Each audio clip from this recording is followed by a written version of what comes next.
Lección número 12, para el 23 de diciembre del 2017. Vencer con el bien el mal. Versículo de memoria.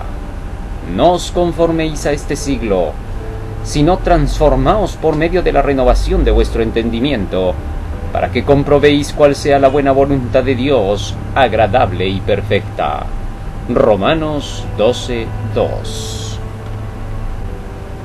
Aunque el apóstol Pablo intenta disuadir a los romanos de sus falsas nociones de la ley, también llama a todos los cristianos a un elevado nivel de obediencia. Esta obediencia surge de un cambio interno en nuestro corazón y en nuestra mente, un cambio que viene solamente a través del poder de Dios que trabaja en una persona que se entrega a Él. Romanos no da ningún indicio de que esta obediencia se produzca en forma automática. El cristiano necesita instruirse en cuanto a cuáles son los requisitos. Con estas palabras de Romanos capítulo 12, descubriremos que el apóstol Pablo en ningún momento enseñó a desobedecer la ley.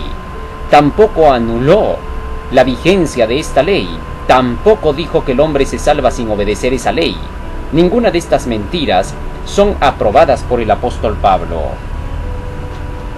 Romanos capítulo 12 nos dice la palabra de Dios. Versículo 1. Así que, hermanos, os ruego por las misericordias de Dios que presentéis vuestros cuerpos en sacrificio vivo, santo, agradable a Dios, que es vuestro culto racional. No os conforméis a este siglo, sino transformaos por medio de la renovación de vuestro entendimiento, para que comprobéis cuál sea la buena voluntad de Dios, agradable y perfecta.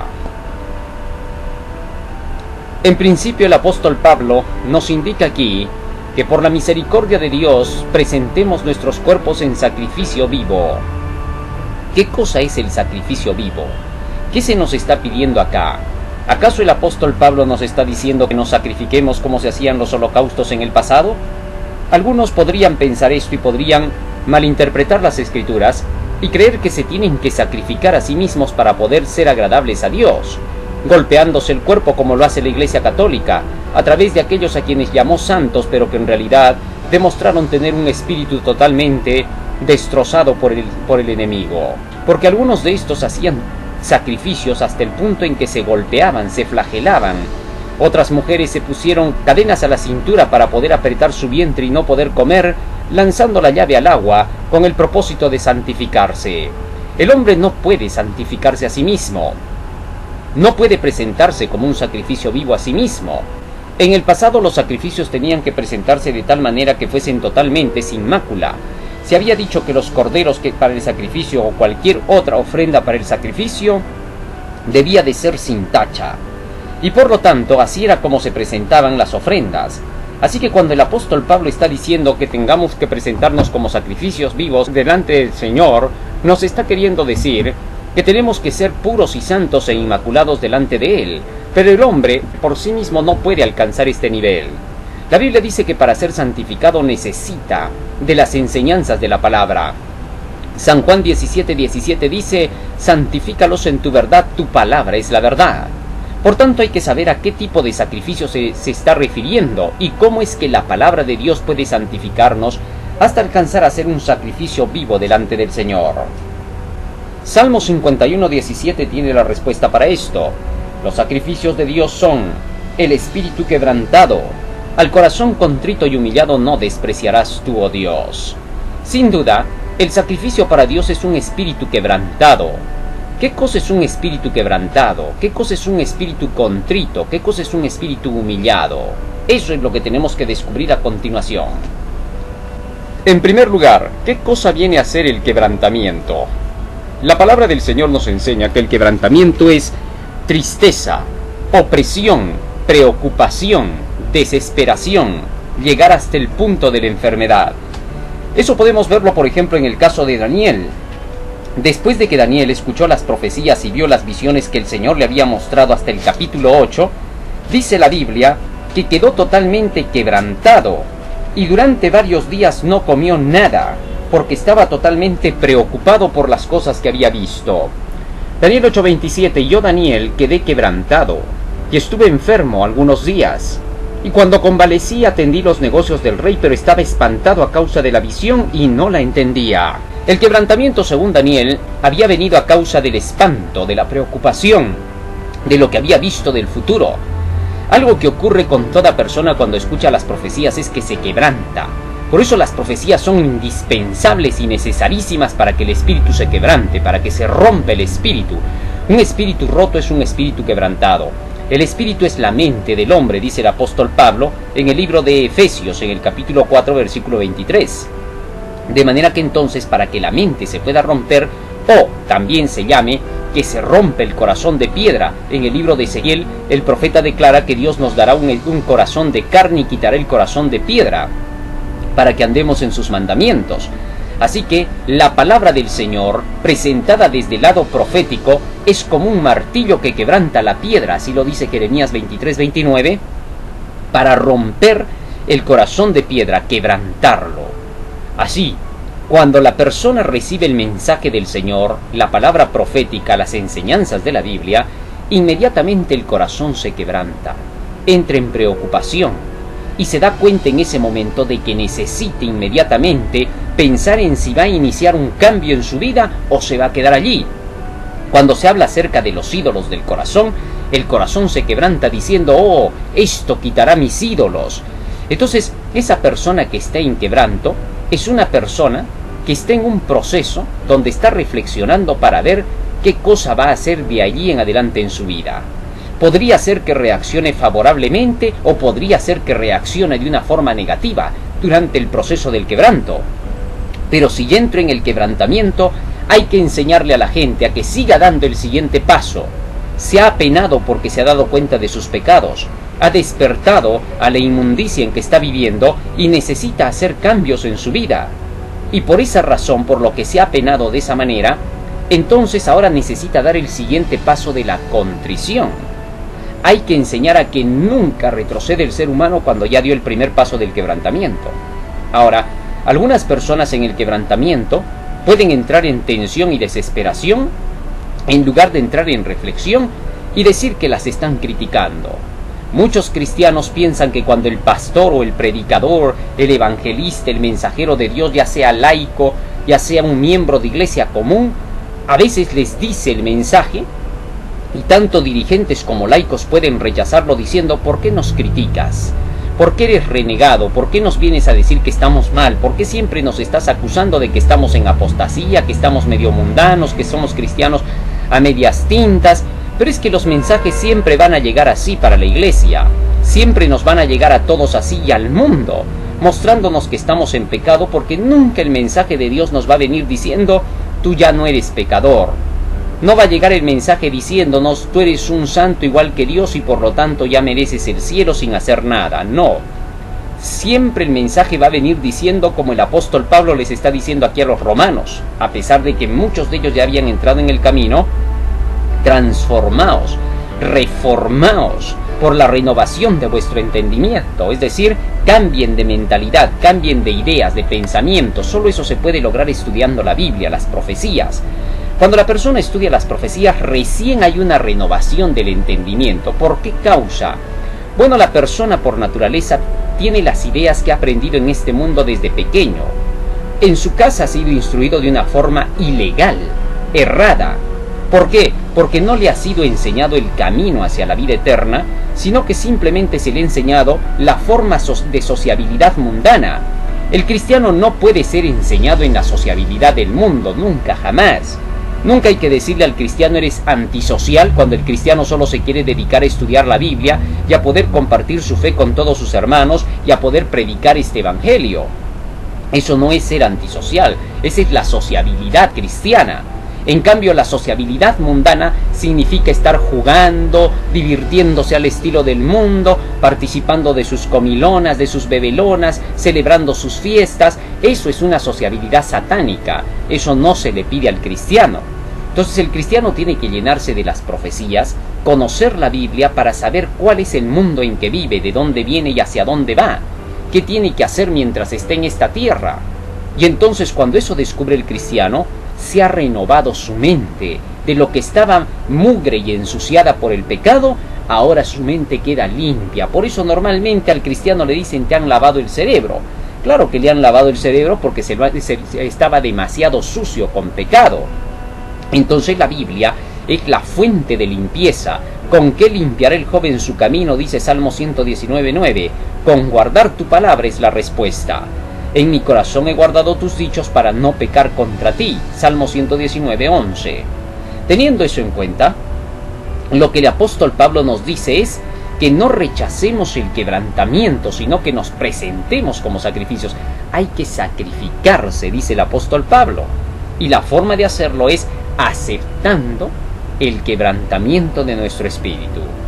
En el libro de Nehemías, en el capítulo 2, versículo 1 y 2, también se menciona que el quebrantamiento es tristeza de corazón. El rey le dijo a Nehemías: veo tu rostro triste, no es esto sino quebranto de corazón. Lo que pasa es que Nehemías estaba preocupado porque había sido destruida Jerusalén y pensaba en cuándo sería restaurada. La pena por esta causa hacía que estuviese quebrantado. Así también nosotros somos entristecidos para arrepentimiento, nos dice 2 Corintios capítulo 7, versículo 9 y 10. El apóstol Pablo dice: ahora me alegro, no porque hayáis sido entristecidos, sino porque fuisteis entristecidos para arrepentimiento. Un verdadero arrepentimiento va a producirse cuando haya opresión, preocupación. ¿Por qué? Porque fuimos llamados al arrepentimiento. Se nos entristeció. ¿Y cómo se entristece? ¿Que a Dios le gusta que estemos tristes? No. Lo que pasa es que nos entristecemos por el asunto de haber descubierto que estamos en pecado y que tenemos que hacer cambios.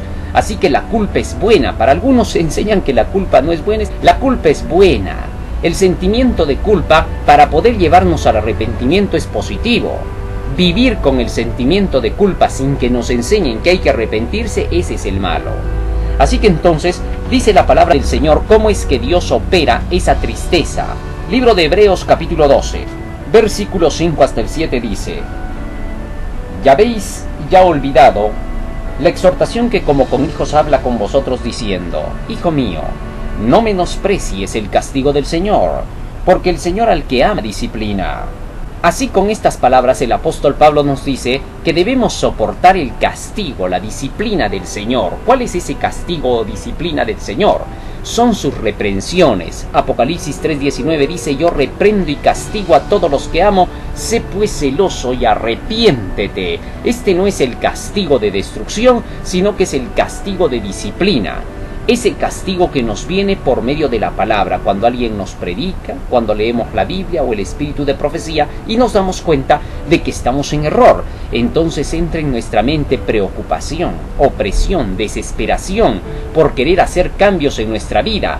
Pensamos en el pecado que acariciamos y nos da pena, nos entristecemos de pensar que lo vamos a dejar. Pero cuando vamos descubriendo las verdades de la Biblia, estas nos enseñan que van a haber mejores cosas que esos pecados que tanto nos atraen. Las promesas del Señor llenan nuestro corazón, porque sus promesas no son solo a futuro, sino a presente. De tal forma que entonces Dios nos ofrece algo mejor en lugar de ese pecado al cual estamos acariciando, algo superior. Y al ofrecernos esto, renunciamos al pecado. Entonces se cumple lo que dice Hebreos 12:11. En verdad, ningún castigo al presente parece ser causa de gozo, sino de tristeza, pero después da fruto apacible de justicia a los que en él son ejercitados. ¿Qué significa esto? Cuando nosotros recibimos la disciplina del Señor, inmediatamente sentimos tristeza, dice acá. Es decir, nos fastidia, como cuando el padre castiga a su hijo, le da un chicotazo y el hijo se va a un rincón agachado y no quiere ni hablarle a su papá porque dice: mi papá es malo. Así también, cuando Dios nos dice a nosotros que algo está mal, podemos pensar en ese momento que Dios es muy duro, que Dios es muy malo, que Dios es demasiado justiciero, y podemos así rechazar la reprensión dentro de la iglesia y decirle al predicador: ¿por qué vienes con mensajes condenatorios? ¿Por qué no hablas de amor? ¿Por qué no presentas a un Dios más misericordioso? ¿Por qué presentas a un Dios duro? Pero eso es solamente la reacción de nuestra carne destructora de nuestras propias vidas, que hace que reaccionemos así. En el libro de Isaías capítulo 30 versículo 9 hasta el 11, Dios le llama rebeldes a un grupo de personas del tiempo de Isaías que se pusieron en contra de la predicación de los profetas. Dice así el texto: porque este pueblo es rebelde, hijos mentirosos que no quisieron oír la ley, que dicen a los videntes no veáis, y que dicen a los profetas no nos profeticéis lo recto. Decidnos cosas halagüeñas, profetizad mentiras. Fíjense cómo esta gente no gustaba de las reprensiones que le traía el profeta Isaías y decían: predícanos cosas más halagüeñas, llenas de amor, dinos que Dios nos ama, alábanos así, porque estamos hartos de escuchar que Dios nos dice que somos pecadores y que hay que arrepentirse, que hay que dejar tal pecado más y aquel otro más, ya nada podemos hacer, todo es no, todo son prohibiciones, ya estamos hartos, decían ellos. Así también podemos reaccionar ahora. Por eso el apóstol nos dice: por favor, hermanos, sacrificio vivo, santo, agradable a Dios, es decir, un sacrificio, aguántatelas y haz el cambio. ¡Qué bonita enseñanza! Y todavía dice: os ruego por las misericordias de Dios. ¿Cuál es la misericordia de Dios? En el libro de los Salmos, en el Salmo 119 y en el versículo 76 y 82 nos dice: sea ahora tu misericordia para consolarme, conforme a lo que has dicho a tu siervo. David pedía la misericordia de Dios para ser consolado. Y él mismo respondía en el verso 82, desfallecieron mis ojos por tu palabra, diciendo: ¿cuándo me consolarás? Así que entonces la palabra de Dios es el medio por el cual viene la misericordia de Dios que nos da consuelo. Lo que el apóstol Pablo estaría diciendo aquí es lo siguiente: así que, hermanos, os ruego por las enseñanzas de la palabra de Dios, por lo que dice la palabra, que presentéis vuestros cuerpos en sacrificio vivo, santo, agradable a Dios. O sea que cuando venimos a la Biblia, venimos al altar de Dios, que es el que nos purifica, nos santifica, nos limpia. Y ahí, sobre esa palabra, nosotros nos presentamos como sacrificio. Vale decir, haciendo todo lo que dice este libro, aceptándolo, contrario a nuestros deseos, contrario a nuestros gustos, contrario a lo que queremos, aceptamos lo que dice Dios. Todas las enseñanzas de la palabra, por más que no nos gusten, deben ser aceptadas. Tenemos que enseñarle a nuestra mente a decir: vas a hacer lo que dice esta palabra. Y entonces, de esa manera, estamos presentándonos como un sacrificio vivo, santo, agradable a Dios. Y a eso le llama vuestro culto de la razón, racional, basado en conocimiento, en razonamiento, no en sentimientos y emociones.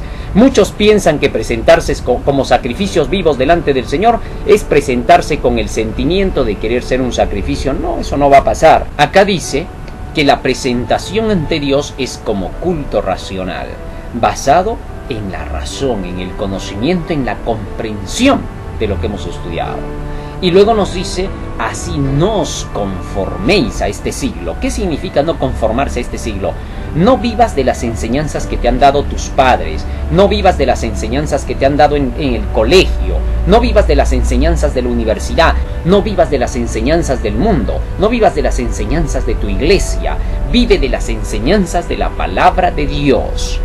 Cuando vives así, ya no te conformas a este siglo, sino te conformas a la verdad de Dios, a la luz de Dios, porque todo lo que se enseña en el mundo es anticuado, pasajero, momentáneo. Todo esto viene de la antigüedad, de las culturas paganas que vivían en la ignorancia y la esclavitud. Los cananeos, los babilonios, los romanos, los griegos, toda esa gente vivía en la ignorancia. Pero desde que el cristianismo asume el lugar y toma el lugar del mundo, el conocimiento de la luz, de la palabra del Señor, en medio de las tinieblas resplandeció la luz. Esa luz llega a nuestros corazones, a nuestras mentes, por el entendimiento, por la renovación de nuestro entendimiento. Y cuando así somos renovados por el conocimiento de la palabra de Dios, entonces comprobamos cuál es la buena voluntad de Dios, agradable y perfecta. La voluntad de Dios está en su palabra. Salmo 48 dice: el hacer tu voluntad, Dios mío, me ha agradado, y tu ley está en mi corazón.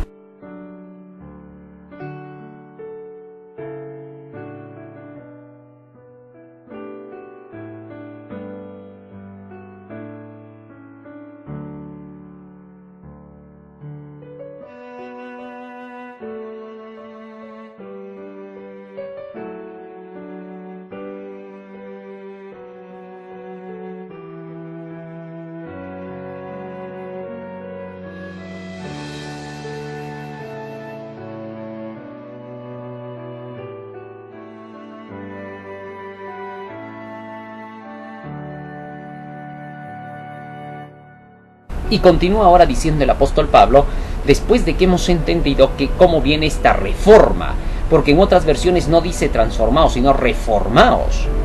Para producirse una gran reforma, nos dice el espíritu de profecía que Dios envió el mensaje de los 3 ángeles de Apocalipsis 14 con la finalidad de que este mensaje produjera una gran reforma en el pueblo de Dios y en el mundo. Cuando los mensajes de los 3 ángeles, temed a Dios y dadle gloria, porque la hora del juicio ha llegado y adorad al Creador, salid de la Babilonia, del catolicismo y el protestantismo, no adoréis a la bestia ni a su imagen, que es el papado y el protestantismo, ni recibáis su marca, que es la ley dominical. El resultado es una reforma en nuestras vidas. Nadie podrá reformarse jamás sin escuchar los mensajes de los 3 ángeles. Eso es un imposible. Su reforma va a ser a medias, no será completa. En cambio, los que escuchan los mensajes de los 3 ángeles, dice Apocalipsis 14:12, que el resultado será un pueblo que guarda los mandamientos de Dios y tiene la fe de Jesús. Esta es la verdadera reforma, como nos lo dice a continuación el espíritu de profecía.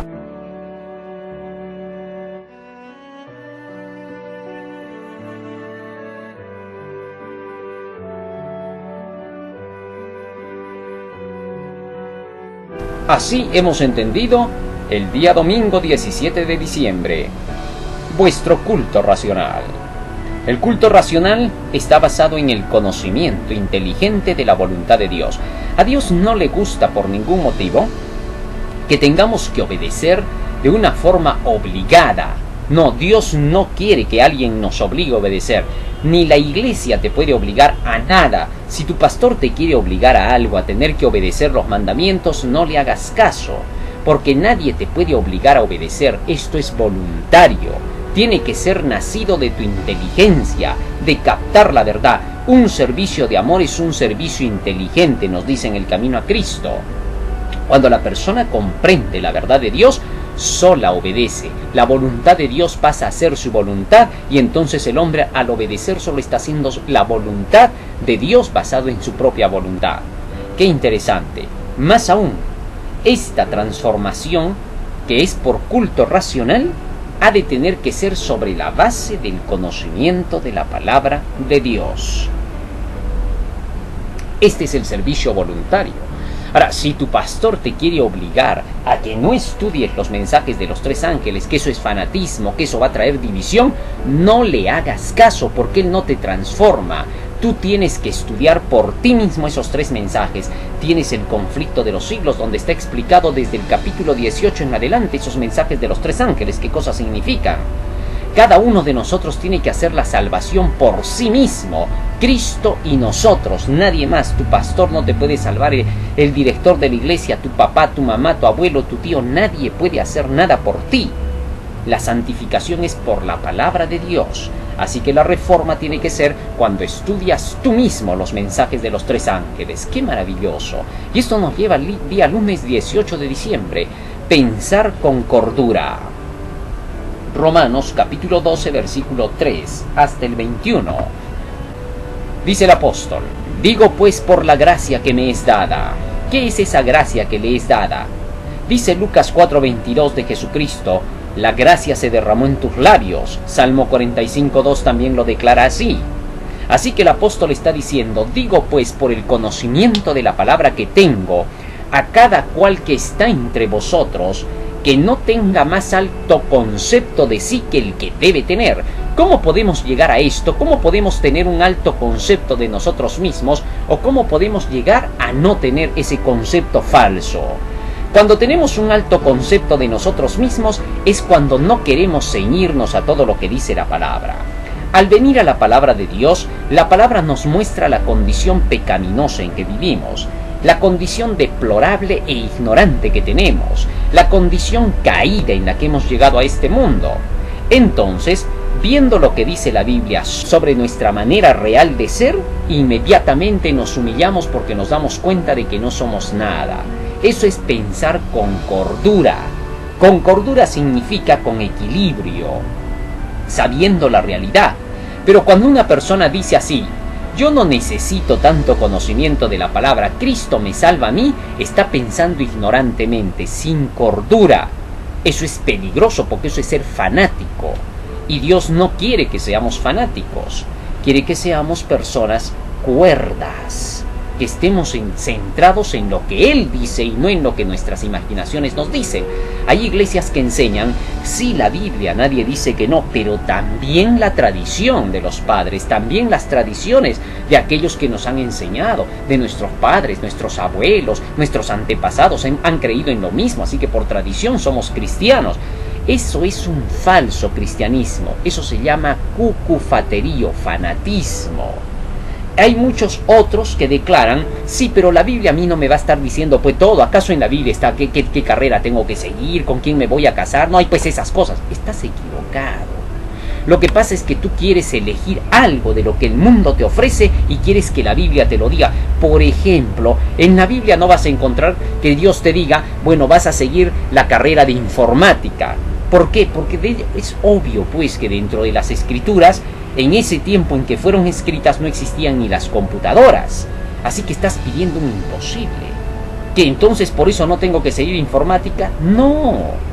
Lo que tú tienes que ver es qué dice la Biblia para tu vida, qué dicen las profecías con respecto a este tiempo. Entonces sobre esa base estudias lo que se necesita para este tiempo y eres útil para la causa del Señor. Esa es la vocación que Dios te da. Otra cosa es que tú no quieras. El apóstol Pedro era pescador y Jesús le dijo, ya no pescarás más pescado, sino que pescarás hombres ahora. Es decir, serás alguien que va a salvar.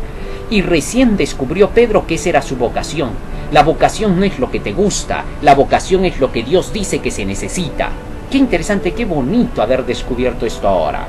Pero más aún, dice todavía el apóstol Pablo, cuando tú quieres enseñar la palabra a otros y quieres sacar de tu cabeza tu razonamiento para decir cómo se obedece, entonces tienes un alto concepto de ti. Se ven a muchos predicadores que dan un texto o dos textos en todo su tema y no dan más.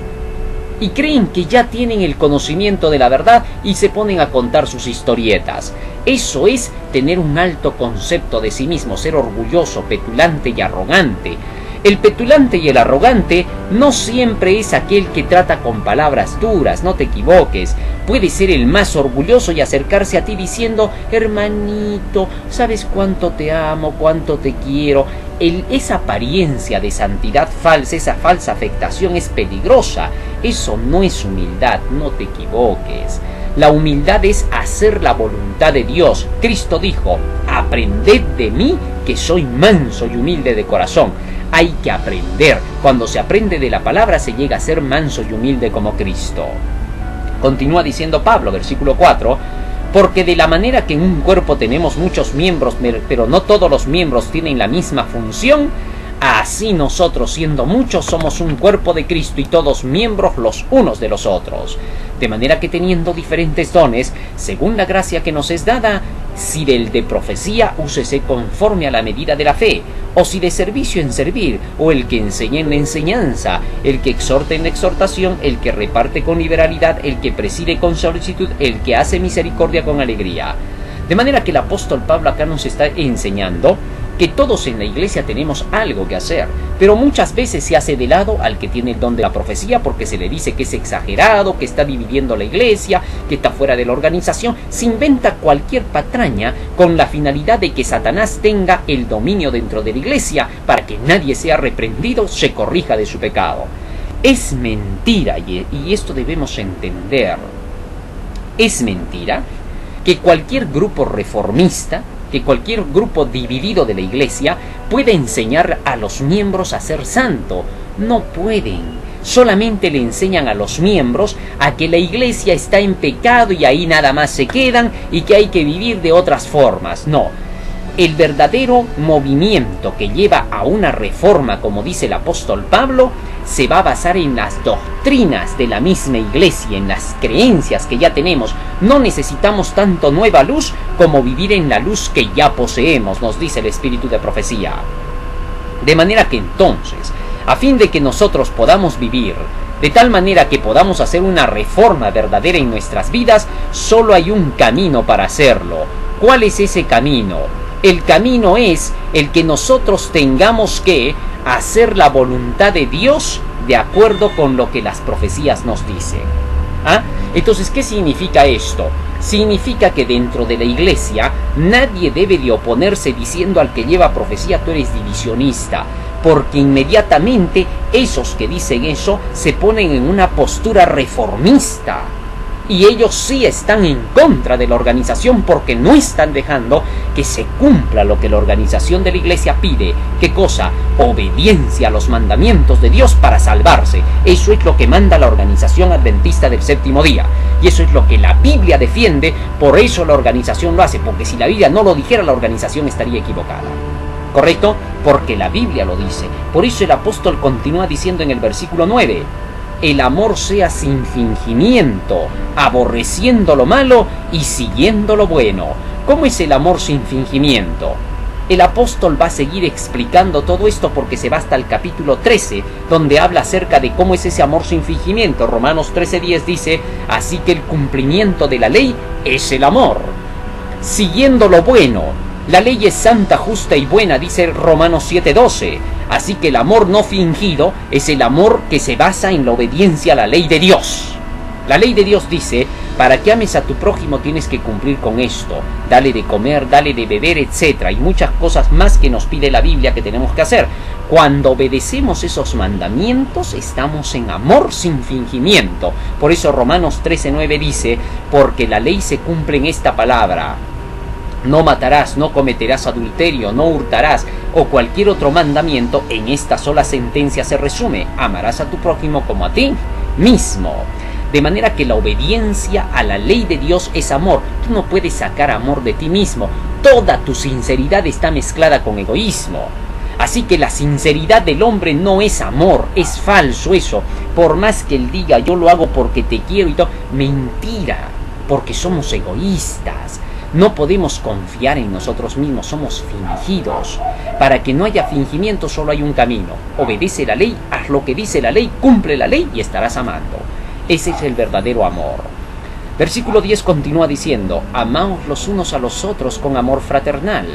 En cuanto a honra, prefiriéndoos los unos a los otros, como amor de hermanos. En lo que refiere la diligencia, no perezosos, fervientes en espíritu, sirviendo al Señor, gozosos en el sufridos en la tribulación, constantes en oración, compartiendo para las necesidades de los santos, practicando la hospitalidad, bendecid a los que os persiguen, bendecid y no maldigáis, gozaos con los que se gozan, llorad con los que lloran, juntos entre vosotros, no altivos, sino asociándoos con los humildes, no seáis sabios en vuestra propia opinión.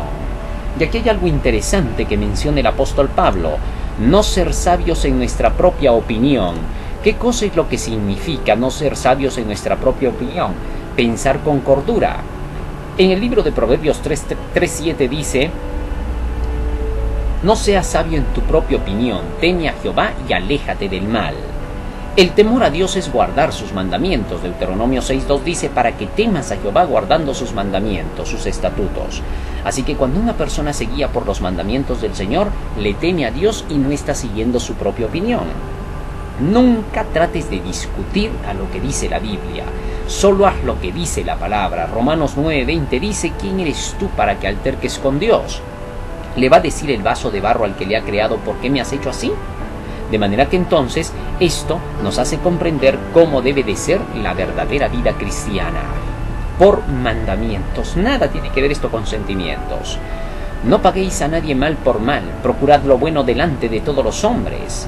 Si es posible, en cuanto dependa de vosotros, estad en paz con todos los hombres. No os venguéis vosotros mismos, amados míos, sino dejad lugar a la ira, porque está escrito, mía es la venganza, yo pagaré, dice el Señor.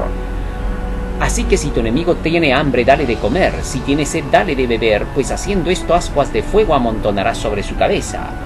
Ahora, el texto bíblico nos dice, no os venguéis vosotros mismos, amados míos, dejad lugar a la ira de Dios, porque Él es el que va a vengar. Él ya ha dado sentencia para cada mala acción, así que Él cumplirá en pagar de acuerdo con sus obras al que hace el mal. Yo pagaré, dice el Señor. Así que si tu enemigo tiene hambre, dale de comer. No dice si sientes que le tienes que dar, porque los sentimientos no ayudan acá. Los sentimientos a un lado. Niégate a ti mismo, toma tu cruz y sigue a Cristo. Como Cristo lo hizo. No sentía ganas de morir ni de irse a la cruz. ¿Pero por qué lo hizo? Lo hizo porque Él declaró, no se haga mi voluntad sino la tuya. Porque dentro de las cosas que tenemos que hacer por Dios, los sentimientos no cuentan, sino los principios. Así que si tu enemigo tiene hambre, dale de comer, y si tiene sed, dale de beber. No seas vencido de lo malo, sino que vence con el bien el mal. Toda persona que quiera dejar el pecado no tiene que hacerlo simplemente por esfuerzo propio. Muchos dicen, ya no voy a mentir, luchan por no mentir, y es cuando más mienten. Como dice el apóstol Pablo, buscando hacer lo bueno, termino haciendo lo malo. Así que para poder hacer lo bueno, primero tienes que tener el bien dentro. Es imposible que hagas el bien si no lo tienes dentro. ¿Y cómo tienes el bien dentro? La ley es santa, justa y buena. Así que entonces, cuando la palabra del Señor está dentro de nosotros, el bien de Dios está dentro de nosotros. Y cuando ese bien está dentro de nosotros, se cumple: he guardado tus mandamientos en mi corazón para no pecar contra ti. De la abundancia del corazón habla la boca. Así nos dice San Mateo 12:34. Así que para hacer el bien, primero el bien está dentro. De gracia recibiste y dad de gracia. Hay que llenarse de la palabra. Para que se cumpla por Proverbios 23:7, tal es su pensamiento en su corazón, tal es él. Y aún continúa ahora diciendo el apóstol Pablo, y esto nos lleva al siguiente día: el cristiano y el Estado. Romanos 13:1-7. Sométase toda persona a las autoridades superiores, porque no hay autoridad sino de parte de Dios, y las que hay por Dios han sido establecidas. De modo que quien se opone a la autoridad, a lo establecido por Dios resiste, y los que resisten acarrean condenación para sí mismos, porque los magistrados no están para infundir temor al que hace el bien sino al malo. ¿Quieres pues no temer la autoridad? Haz lo bueno y tendrás alabanza de ella, porque es servidor de Dios para tu bien. Pero si haces lo malo, teme, porque no en vano lleva la espada, pues es servidor de Dios, vengador para castigar al que hace lo malo. Por lo cual es necesario estarles sujetos no solamente por razón del castigo, sino también por causa de la conciencia. Pues por esto pagáis también los tributos, porque son servidores de Dios que atienden continuamente a esto mismo. Pagad a todos los que debéis, al que tributo, tributo, al que impuesto, impuesto, al que respeto, respeto, al que honra, honra. No debáis a nadie nada sino el amaros los unos a los otros, porque el que ama al prójimo ha cumplido la ley. Ahora el apóstol Pablo nos está llevando paso a paso al verdadero amor, y nos está diciendo que tenemos que empezar por ser ciudadanos cumplidores de las leyes también de nuestras ciudades. Nosotros cumplimos las leyes de las ciudades no porque estemos obligados a tener que hacerlo, sino por causa de la conciencia, dice el apóstol Pablo. ¿Por qué? Porque esto demuestra que somos obedientes también a Dios. Así que obedecemos a los magistrados, cumplimos con las leyes de nuestro país, de nuestra ciudad, de nuestra nación, con el propósito de demostrar el respeto por estas cosas como lo hacemos por Dios. Pero cuando las leyes de la nación van en contra de los mandamientos de Dios, también debemos tener cuidado. No hay que caer en los extremos. Ser fanático es peligroso. La Biblia nos dice claramente en el libro de Hechos 5:29, es necesario obedecer a Dios antes que a los hombres. Cuando las leyes de un país van en contra de los principios de la Biblia, no estamos obligados a obedecer esas leyes. Por ejemplo, si la ley de Dios dice no matarás y el gobierno nos mandara matar a nuestros prójimos por cuestiones que nada tienen que ver con los buenos principios, entonces no lo haríamos. Si nos manda cometer adulterio contra nuestro prójimo, no lo haríamos. ¿Por qué? Porque no vamos a obedecer jamás lo que Dios prohíbe. Nuestra libertad de conciencia está en primer lugar. Así el apóstol nos está diciendo que debemos servir de acuerdo con los principios de la ley. ¿Por qué? ¿Cómo nos damos cuenta de esto? Porque el versículo 8 dice: no debáis a nadie nada, sino el amaros los unos a los otros, porque el que ama al prójimo ha cumplido la ley. Verso 9: porque no adulterarás, no matarás, no hurtarás, no dirás falso testimonio, no codiciarás y cualquier otro mandamiento. En esta sentencia se resume: amarás a tu prójimo como a ti mismo. El amor no hace mal al prójimo, así que el cumplimiento de la ley es el amor. El apóstol está diciendo, mientras tú cumplas las leyes de Dios en principio, es decir, que guardes primero los mandamientos de Dios antes que de los hombres, tú vives en amor hacia ellos. Así que les estás haciendo lo mejor, y esa es la prueba de que estás haciendo lo correcto. Así que entonces esto nos muestra a las claras la necesidad que hay de la obediencia a la ley de Dios. Esto nos lleva al día miércoles 20 de diciembre, amarse unos a otros. El hombre por naturaleza no puede amar a su prójimo, necesita saber cómo. Así que de por sí no puede salirnos el amor. Hay personas que dicen, yo no necesito guardar la ley, ni necesito leer la ley, yo de por sí amo a mi prójimo, lo que interesa es amar, no conocimiento. Están equivocados. Primera de Juan capítulo 5, versículo 2 y 3, dice algo totalmente opuesto, distinto a lo que estas personas declaran. Primera de Juan 5, 2 y 3.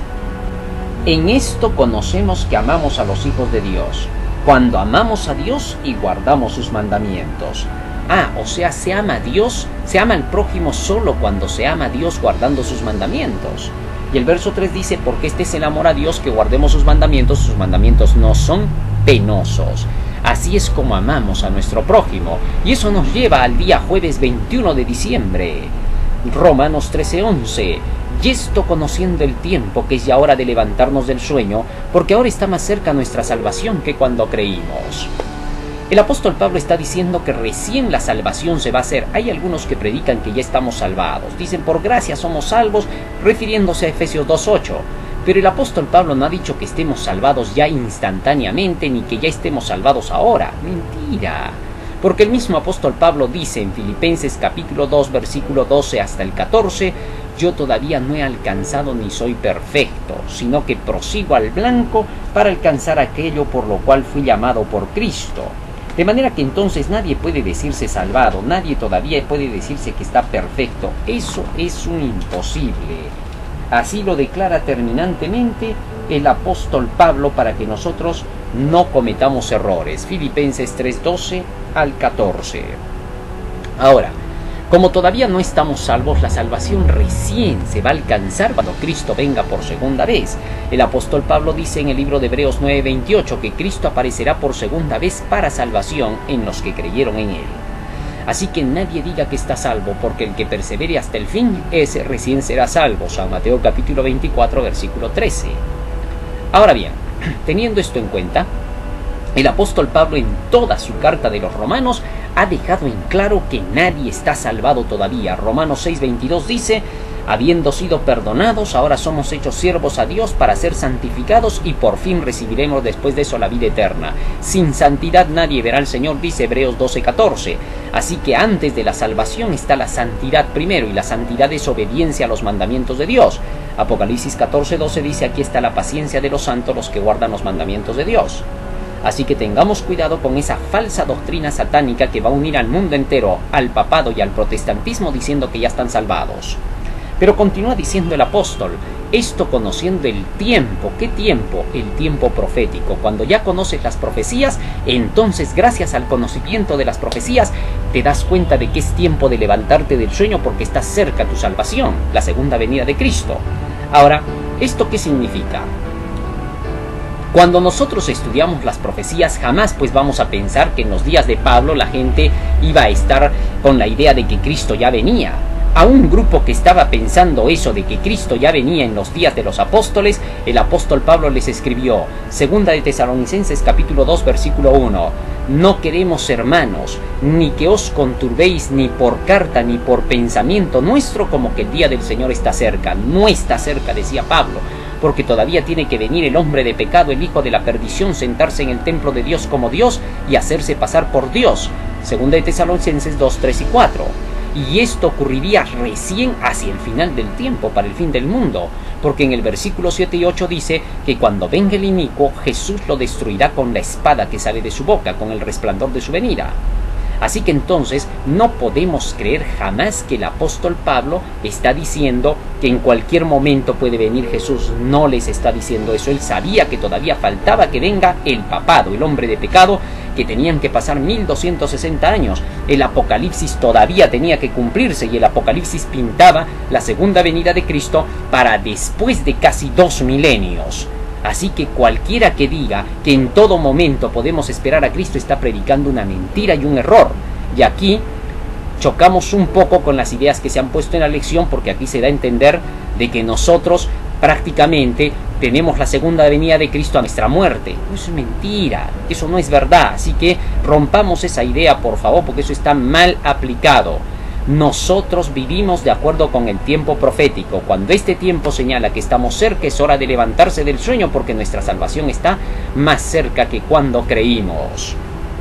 Y el apóstol todavía termina diciendo ahí en su carta a los romanos en el capítulo 13, versículo 12: la noche está avanzada y se acerca el día. Desechemos pues las obras de las tinieblas y vistámonos las armas de la luz. Es decir, ahora que ya nos damos cuenta que estamos en la última generación, es hora de dejar las tinieblas por completo y de vivir en la armonía de la luz, de la palabra de Dios, de la ley de Dios. Andemos como de día, honestamente, no en glotonerías y borracheras. Muchas iglesias se dedican a las comilonas y bebelonas. Esto, dice el apóstol Pablo, traerá borracheras, lujurias y lascivias, contiendas y envidias. Y eso es lo que siempre trae. Sino vestíos del Señor Jesucristo y no proveáis para los deseos de la carne. Y esto nos lleva al día viernes 22 de diciembre para estudiar y meditar. Se nos hace algunas preguntas en relación con lo que hemos estudiado. ¿Qué crees que es más difícil de lograr? ¿Cumplir estrictamente la letra de la ley o amar a Dios? Y amar a los demás incondicionalmente. ¿O podrías argumentar que esta pregunta presenta una falsa dicotomía? Si es así, ¿por qué? Sí, es una falsa dicotomía porque nos presenta un método neurolingüístico. ¿A quién amas más? ¿A Dios o a la ley? El que ama la ley, ama a Dios. El que cumple la ley, cumple con Dios, lo está amando. Ahora, cuando dice aquí la letra de la ley, para poder cumplir la letra de la ley, se necesita cumplir con el espíritu de la ley. Así que debiéramos de hacer bien aquí la pregunta porque da lugar a suspicacia. Para la gente que no entiende que cuando se dice la letra de la ley se refiere al primer pacto, a querer obedecer la ley sin la ayuda de Dios. Eso debe de tenerse en cuenta. Obedecer la ley para salvarse es necesario, porque eso es amar a Dios. Y los que aman hacia Dios irán al cielo. Así que tengamos por favor esto en cuenta. Cuidado con el legalismo que enseña que nosotros podemos amar a Dios sin necesidad de obedecer la ley. Eso no tiene ningún sentido. No puedes amar a tu prójimo sin cumplir la ley. Eso es imposible. Que Dios nos ayude y nos bendiga. Maravillosa lección de esta semana. Amén.